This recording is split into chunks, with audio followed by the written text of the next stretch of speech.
Wrong. That is Up, you beauty. Decide not to use it. Curry, way down.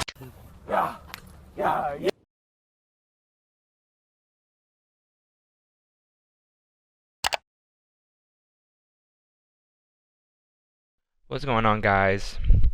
DJDL, Don L, Don Rogue, whatever you want to call me, go by many things. And I guess this is just kind of my introduction to the channel. And what you're going to be seeing today is a little bit of hardpoint gameplay on World War II on the map London Docks. And this video is just going to be kind of my initial thoughts on the newest game, World War II. Let's just dive right into it, I guess. Night 1, day 1, midnight Eastern time. You're sitting there watching the countdown, waiting for it to release, unlock for you. And then, it hits 0, you click on the game, and nothing happens. Can't play because the servers are down. Which, it's almost becoming like it happens every year now. So, every single year, it feels like you're waiting to be able to play the game. Just because I guess Activision and the developers haven't found a way to, avoid this kind of thing happening. Like I know in Destiny 2, when that came out, they added like a queue system. So what that did was it only had a certain amount of people on the server at a time. So it's not being so flooded. And this is probably one of the most hyped up Call of Duty games in 4 years. So they had to have known, the sales were going to be crazy. Everyone was trying to play. So it's kind of crazy that they haven't, figured out a way to allow everyone to play on the server, on release night. The servers were down for 2.5 hours. So some people, I'm sure, just got tired of waiting, went to bed, and just played the next morning.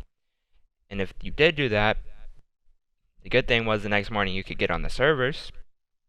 But then you were plagued with constant loading screens. There was seems to be fixed by now, but there was like a little glitch where when you got out of the game, it kind of threw you into the like a scoreboard screen. So you could only see the scoreboard from your map. And then once that was over, it was time for the next match to start. So you couldn't even back out. You couldn't change your classes. Obviously you're going to be wanting to add attachments and stuff to your guns as you're unlocking them, because the game just came out. You weren't able to do that. It seems to be fixed now. On Sunday, this is Monday now, there was a glitch where you couldn't find a game. So you just sit in the lobby and wait. You just couldn't find a game. So I'm sure that'll get fixed. I'm sure everything, will be running pretty smoothly within the next, week or so. Hopefully, at least. But other than that, just gameplay wise, I'm having a blast playing it, which I haven't been able to say since probably like the beginning of Advanced Warfare. Just playing pubs, public matches. Having a really, really good time playing that, just hanging out, chilling with my friends on here. That's been fun. So other than that, I just want to go into talking about the maps. The maps in this game are okay. There's a couple that are pretty good. A couple that are pretty bad. For example, this map right here that you're seeing, London Docks. I enjoy this map. It's probably one of my favorites. But there's some maps where they're just big. There's like no cover, so you're just running wide out in the open for anyone to, pick you off from like a upper kind of point of view, which isn't not a great idea. Not great for Call of Duty, I'd say. But that's really all I have to say about the maps. Both of them are decent, some are pretty bad. And I want to go in and talk about the weapons, which right now the weapons, like the SMGs, they're pretty evenly balanced, I'd say. There's a couple, obviously, like the PPSH, the gun I'm using here, and like the MP40, that kind of stand out above the rest.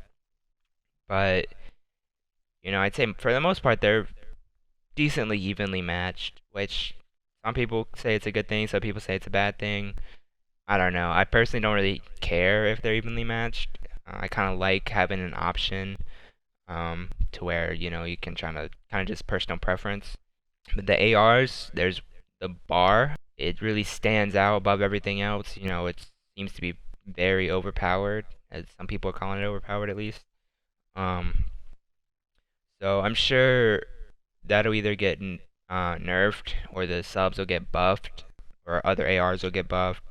Which I've seen people calling for both. They're just like, we'll just buff the subs and it'll balance everything out, or just nerf the bar and leave the subs alone. So we'll see what they decide to do. Hopefully they decide to do something, to show their care and what the community has to say. And then I want to talk about headquarters, the newest mode, or newest, I guess, lobby thing in the game. Right now, it's a cool idea. I will say that it's a cool idea, but it's not, working properly.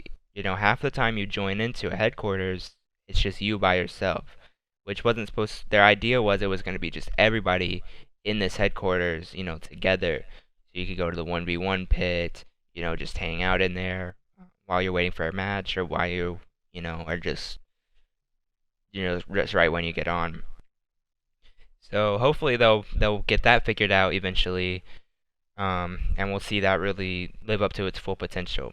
Because I think it's a really cool idea, kind of like the Destiny lobby. I forget what it's called.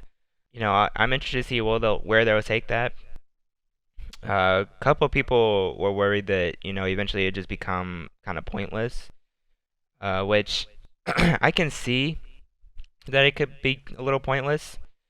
I mean, really, you have to go there. I mean, there's like a mail section, and that gives you some credits, and you use those credits to buy things within the game, whether it be like your contracts. And the contracts, if you complete them, you get, either XP or like a supply drop, something like that. Supply drops, you also have to go to headquarters to open your supply drops. So it won't become, completely useless. I think people will probably use it, every time they're playing like public matches and stuff. So it's a cool idea. I just hope that they can get it all worked out and, figure out how to, get players to best use it. So other than that, I want to start talking about the competitive side of this game. If you don't know what competitive Call of Duty is, it's kind of like a 4v4 gameplay. They play 3 modes typically, which has been Hardpoint, Search and Destroy, every title, and either CTF or Uplink. In this game, Uplink is called Gridiron. So I just want to kind of talk about the outlook of the year. So they have the CWL, which stands for the Call of Duty World League, and this is the first year where it seems to be a lot more structured. Last year it was fairly structured, but this year they've, announced a lot of the events, the league, the LAN league again, which, I'm really excited for. One thing I want to talk about though is the game modes and maps that they're playing. Right now they have 4 game modes, which is supposed to be before the first event in December. They're going to vote, and they're going to take either CTF or Gridiron out, which right now I'm thinking they're going to be taking Gridiron out, because it's really not great, if I'm being honest. It's, you kind of get rewarded for cherry picking in the other team's base. People just throw the ball over the map and you can score. So hopefully, they'll get it all figured out. Get CTF in there. Some of the search maps, I'd say, probably need to go. They're just, not. They don't play very well in Search and Destroy. There's just a lot of bomb sites are, way in the open, so they're kind of one-sided. Whether it be defensive or offensive. Especially once people get the game figured out and everything, it'll be pretty one-sided. So, other than that, I'm excited for the competitive scene. I'm excited for what seems to be in place this year. I'm just hoping for a gain in viewership, which has been kind of stagnant over the past few years. It's just been kind of staying the same, if not going down a little bit, just because people don't like the jetpacks, so they're not gonna watch. And it adds like a kind of a complex factor to the game, where it's Call of Duty is normally simplistic, which it's easy to pick up. So hopefully viewership will come back. That's really what makes a good esport anyway, is kind of a simpler type thing, like League of Legends, for example. They have a lot of viewers because a lot of people play the game, but they're not gaining viewership based on people just like scrolling through Twitch and being like, "Oh, League of Legends, let me check that out." They'll probably click on it, have no idea what's going on, and then click away, go to something else. So Call of Duty being simple, it's really going to help them, because people are going to be able to understand, the concept of the game. For in this mode, you get to 250, you hold like the hard point or whatever.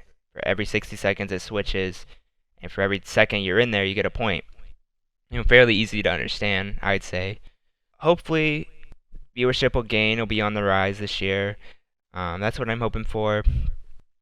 And I'm just really excited to look to. I'm just really excited to see what they have in store this year. Where they're going to take the game, where Sledgehammer's going to take it. What kind of changes will be made, improvements. Because I'm sure they will. I'm sure improvements will come. If there anything people are complaining about now, it'll be over with, and everything will be fine. So, really looking forward to that. I'm having a blast on the game. I hope you guys are too. And I just want you guys to stay tuned to Mid to High Key.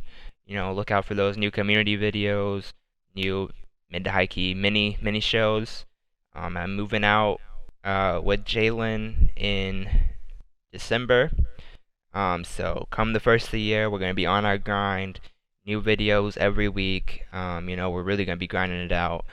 And that's really all I have for you guys today. So you guys take it easy.